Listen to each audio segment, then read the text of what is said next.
కోపం తెచ్చుకోకుండా ఉత్తేజ్ గారు వచ్చి మాట్లాడవలసిందిగా కోరుతున్నాము. నేను కోపం తెచ్చుకోను. వేదికకి నమస్కారం. వేదిక చాలా బాగుంది.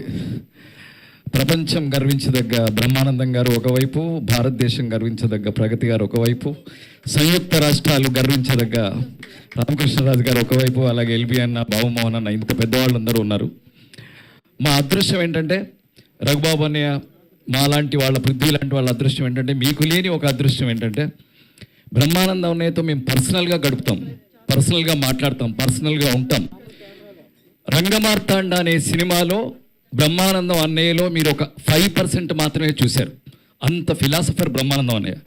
అన్నయ్య దగ్గర కూర్చుంటే ఒక లెక్చరర్ దగ్గర కూర్చున్నట్టుంటుంది, ఒక ముని దగ్గర కూర్చున్నట్టుంటుంది, ఒక యోగి దగ్గర కూర్చున్నట్టుంటుంది.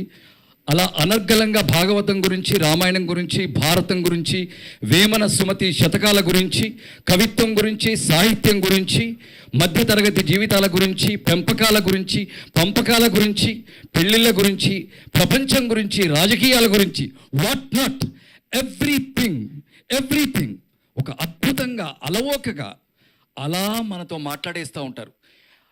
అలాగే రఘుబాబు అనే ఎంతమంది అన్నారు, నిజంగా కూడా కొందరిని చూసి కొన్ని నేర్చుకోవాలి. సినిమా వాళ్ళు సన్నబడగానే, సినిమా వాళ్ళు ప్రాపర్గా ఒక షేప్లోకి రాగానే చాలామందికి, మన వాళ్ళందరికీ వాళ్ళందరూ ఇంట్లో కూలీలు ఉంటారా, వాళ్ళకు జ్యూసులు ఇస్తారా, వాళ్ళకు హ్యాపీగా ఎప్పుడంటే అప్పుడు, సో అందుకనే సన్నబడతారు. జ్యూస్ ఇస్తే 6 ప్యాక్ రాదు, పనమ్మాయొచ్చు గ్లాస్ ఇస్తే 6 ప్యాక్ రాదు, కష్టపడాలి. అలాగే 70 అని రాశారు, చూసావా? 70 కాదు అది. చిరంజీవి గారు అలాగే 45లో స్విచ్ ఆఫ్ చేశారు, ఈయన 35లో స్విచ్ ఆఫ్ చేశారు. స్విచ్ ఆఫ్ చేయకుండా ఇలా ఉండరు. ఈయన బ్రహ్మానందాన్ని చూశాను, ఇంటి ముందు నుండి ఇంట్లో కిచెన్ దాకా పరిగెడతారు. ఈయన నమ్ముతారా? లుంగి కట్టుకొని ఇలా ఎత్తుకొని, అరే నేను పరిగెడుతున్నాను చూడరా అంటారు, పరిగెడతా ఉంటారు. అలాగే అన్నయ్యను కూడా ఒకసారి చిరంజీవి గారిని ఊహించండి, ఉదయం 6 గంటల నుంచి ఎవరో ఒకరు, ఏ ప్రెస్ వాళ్ళో, ఏ అభిమానో ఎవరో, రాత్రి 12 గంటల వరకు ఆయన ఇలాగే ఉండాలి. బ్రహ్మానందం కూడా ఇలాగే ఉండాలి. అలాగే ఉంటారు వాళ్ళు. అంటే లోపల ఎంత మానసిక శక్తి ఉంటే వాళ్ళు ఇలా ఉండగలరు. మామూలు విషయం కాదు ఇది. ఎందుకంటే ఎన్నో కెమెరాలు, 100 కెమెరాలు వాళ్ళ మీద ఉంటాయి. చిరంజీవి గారిని మనం ఊహించగలం, అబ్బా కాళ్ళు లాగుతుందిరా, నడుము వస్తుందిరా అనలేరు. పైగా వీళ్ళిద్దరి గొప్ప విషయం ఏంటంటే, రామ్ చరణ్ని లేపడానికి చిరంజీవి గారు ఉన్నారు, అరే ఎక్సర్సైజ్ చేయని.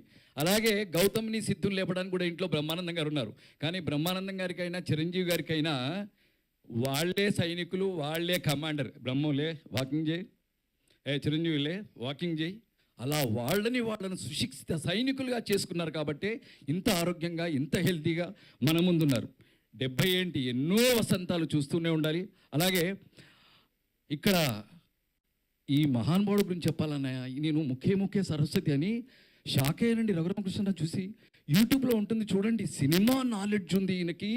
నేను ఓన్లీ రాజకీయాలు అనుకున్నాను. బాబోయ్, పాతాళ భైరవి ఎడిటర్ ఎవరు, పాతాళ భైరవి కెమెరామెన్ ఎవరు, అందులో పాటలు పాడింది ఎవరు, రాసింది ఎవరు, మల్లీశ్వరి, ఎనీథింగ్ వాట్ నాట్, దాగుడు మూతలు, గుండమ్మ కథ, మళ్ళీ ఏది తీసుకున్నా చెప్పేస్తారండి.